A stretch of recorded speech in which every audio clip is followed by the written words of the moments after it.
This is one person from my speech. And then the second, I wasn't able to get 5 this time. I'm putting them on the charger. Okay.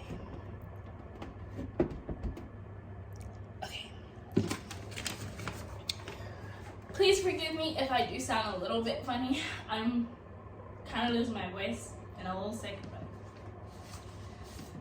but okay.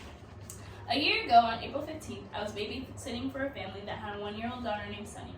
It was like any other babysitting job until it wasn't. I had just sat Sunny in her high chair to eat dinner for the night and everything was fine. I gave her her plate and had her food, and I sat right across from her eating my own dinner.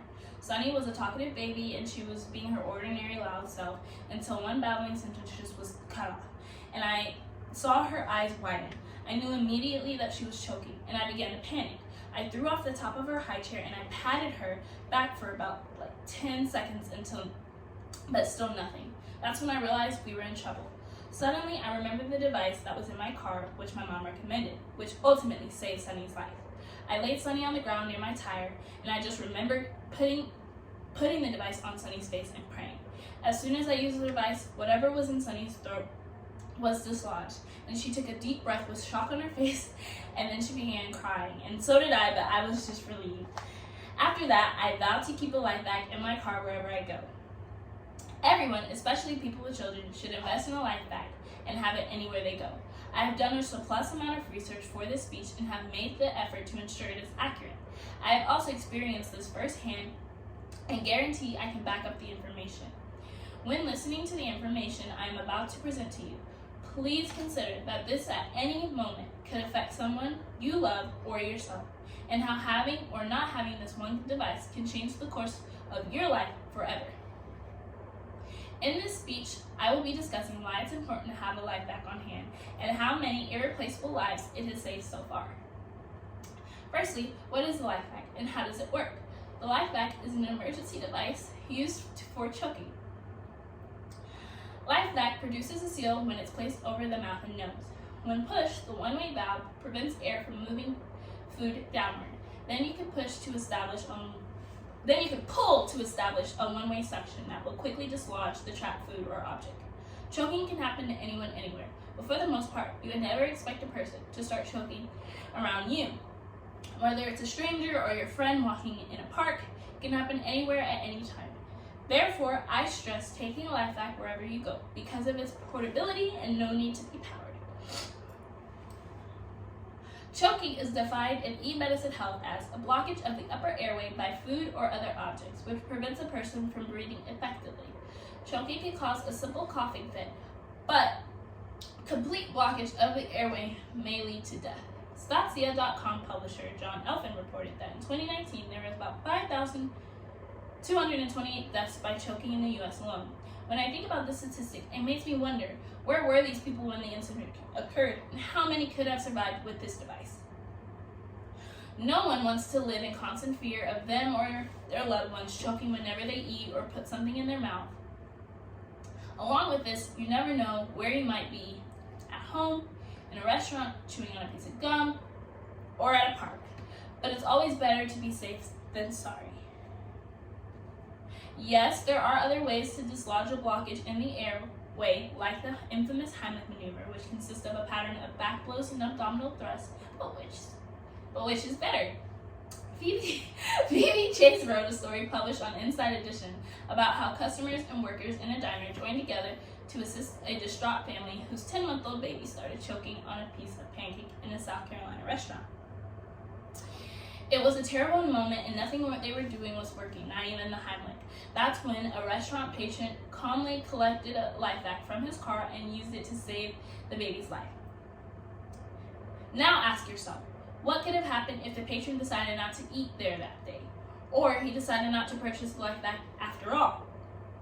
In an article published on LinkedIn and written by Sandy Bonfin, a clinical pharmacist and health content writer, she talks about whether people should opt for the life bag or the Heimlich maneuver. She describes how the Heimlich maneuver has been around since 1975 and has been endorsed by the American Red Cross and the American Heart Association since 1986, but adds that the child's ribs or stomach may be injured from the powerful repetitive motions necessary. In addition, using the Heimlich maneuver on an overweight or handicapped child may be challenging. To add to this, she mentions that newer anti-choking devices have come to the market within the last 10 years.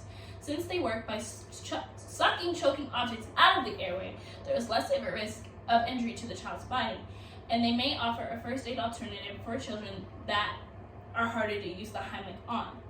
Sandy states, for now, the Heimlich maneuver is still the recommended first aid technique to be used in cases of choking in children, but anti-choking companies like LifeVac recommend using their anti-choking devices when traditional first aid techniques have failed. Anti-choking devices may be used as backup if a child is choking after trying the Heimlich maneuver several times. While the stories may seem very convincing to get you to consider purchasing this life-saving device, I also want to raise awareness to the statistics and the support. How can we really trust a little device to save someone we love? How often does it work? How often does it fail? Let's talk about it. To start, physicians and the government have both given their approval.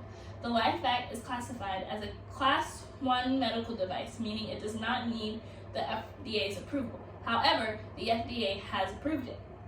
Sandy Bonfin also stated in her article that in terms of effectiveness, the LifeVac showed a success rate of 94% in removing choking objects. But she wanted to make it clear that the device is still new and needs more research to be fully sure. LifeVac keeps track of every life they've saved on their website. So far, 251 lives have been saved in the US. Australia has 246, and Europe has over 260, as other countries have saved as well. Many journals have expressed their support and have provided their own research on the LifeVac.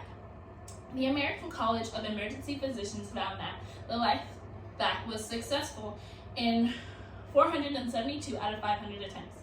The LifeVac successfully removed hot dogs 497 out of the 500 times in 2 attempts, and all obstacles were removed in 3 attempts. Other credited journals include the European Resuscitation Council, the International Journal of Pediatric Otolaryngology, and more. In conclusion, the LifeVac is a life-saving device people need. Everyone, especially people with children, should invest in the LifeVac and have it anywhere they go. I have taken a tremendous amount of time researching to make sure I have used credible sources. I have come across my own life experiences and facts. I just want you to remember that anyone can choke, and it is not an uncommon emergency. It happens every day. But with the LifeVac, you can feel a little bit more safe. Luckily, on April 15th, I had the device with me.